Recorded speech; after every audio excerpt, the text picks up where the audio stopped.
do século seguinte eram passado. Isso é um artifício muito comum em poesia, sobretudo em poesia épica.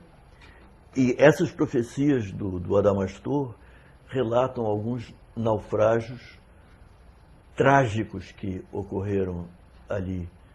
Naufrágios, perdições de toda sorte, que o menor mal de todos seja a morte. E eu acho que isso é de uma grandeza extraordinária. Um compatriota nosso, um português, que podendo ler Camões se abstenha de fazê-lo, é um perdedor. Não é Camões que está perdendo, Camões está firmemente estabelecido em sua glória. É quem não lê, quem se priva disto. Pensa bem, nós, como se diz em inglês, we take for granted, nós tomamos como uma coisa natural e necessária até que tenhamos uma epopeia da estatura dos Lusíadas. Não são todas as nações europeias que falam línguas cultas, línguas de cultura, que tem uma epopeia que se compara aos Lusíadas. A Espanha não tem. A Espanha teve não sei quantos poemas épicos, autores de poemas épicos. Eu próprio, quando estava fazendo o curso de doutorado, precisei ler uma dessas epopeias espanholas do começo ao fim, a Cristíada. É simplesmente abominável.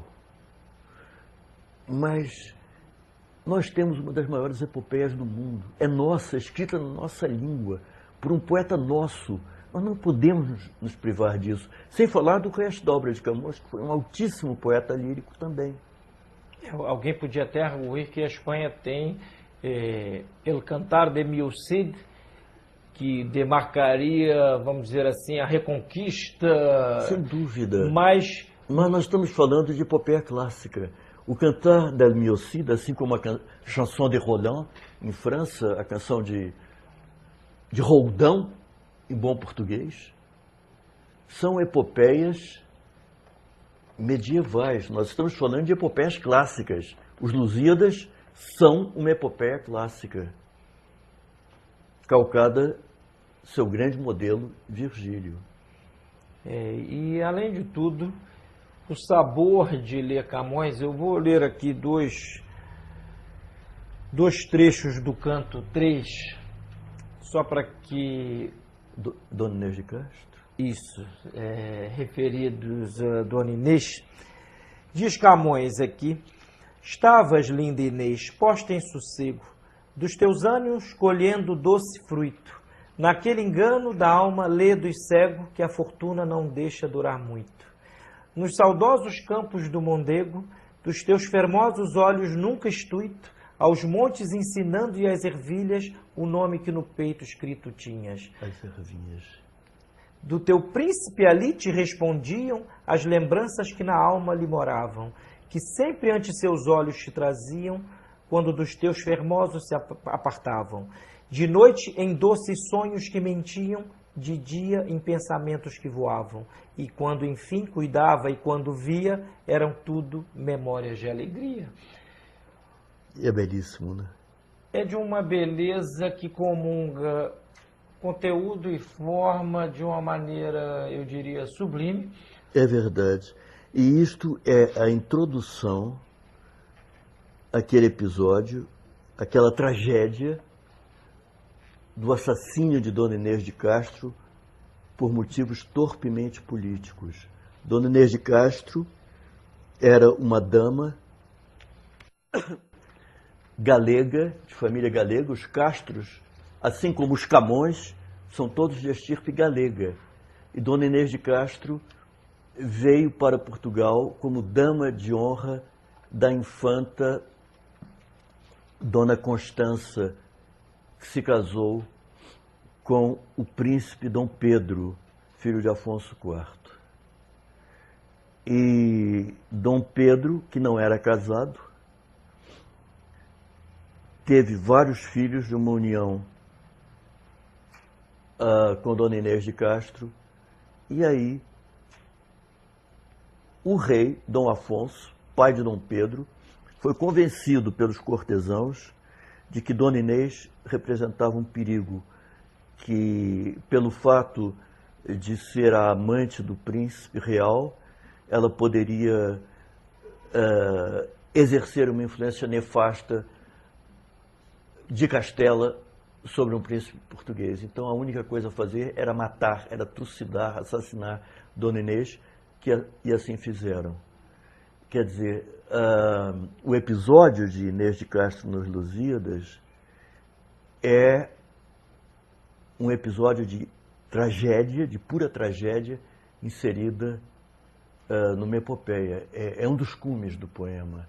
Os Lusíadas têm alguns trechos, alguns episódios que são verdadeiros píncaros. O outro, na minha opinião, é exatamente o episódio que vem no canto quinto da aparição do gigante Adamastor. E hoje de Dona Inês de Castro resta aquele, entre aspas, ditado popular apenas entre nós brasileiros, que é conhecido pelas pessoas um pouco mais cultas: agora é tarde, Inês é morta. Inês é morta. E é interessante que um outro grande poeta nosso, português, Antônio Ferreira, escreveu uma tragédia chamada Castro. E nesta tragédia aparece isto que você acaba de citar, numa ordem diferente. É morta Dona Inês. E é uma tragédia belíssima. E se eu não me engano, Sidney foi um grande crítico espanhol do século XIX, Menéndez y Pelayo, que teria dito ou escrito da Castro que ela se ergue como um grande monólito entre Portugal e Espanha. Que bela imagem. E eu entendo que o que ele quer dizer é o seguinte: o teatro espanhol é riquíssimo, é portentoso, mas não há nada que se compare a Castro em termos de teatro clássico. O teatro espanhol, cujos maiores representantes foram Calderón de la Barca, Lope de Vega e outros, vários outros, menos conhecidos entre nós, inclusive o próprio Cervantes. O teatro espanhol da época do Renascimento e do século seguinte, o século XVII, que é o siglo de ouro da literatura espanhola, é um teatro tradicional, é um teatro em redondilhas. A Castro não. A Castro é uma tragédia clássica que obedece a todas as unidades, a todas as unidades de tempo, ação e lugar do teatro clássico grego. E isto é uma glória da nossa literatura de língua portuguesa. Então, com este curso, entre outras coisas, é nosso propósito apontar um pouquinho que seja da imensa, da gloriosa grandeza da nação portuguesa. Claro. Que, infelizmente, graças ao labor ardoroso de alguns historiadores formados no pior marxismo das últimas décadas, vem sendo jogado para debaixo do tapete entre nós. Claro. Essa história gloriosa de Portugal desde os seus primórdios. E eu gostaria também, sabe de quê, Sidney? De fazer ver a quem seguir esse curso que nós também, nós somos herdeiros de tudo isto. Porque o Brasil, desde 1822, é uma nação soberana. Mas, culturalmente, sempre fomos e continuamos a ser Portugal na América. Isso tem que ser dito e mostrado. E fazer com que os nossos compatriotas tragam conhecimento com este tesouro, que é um bem de família nosso, e dele se orgulhem. E quando chegar a hora, passem adiante também a seus filhos, aos que vierem depois.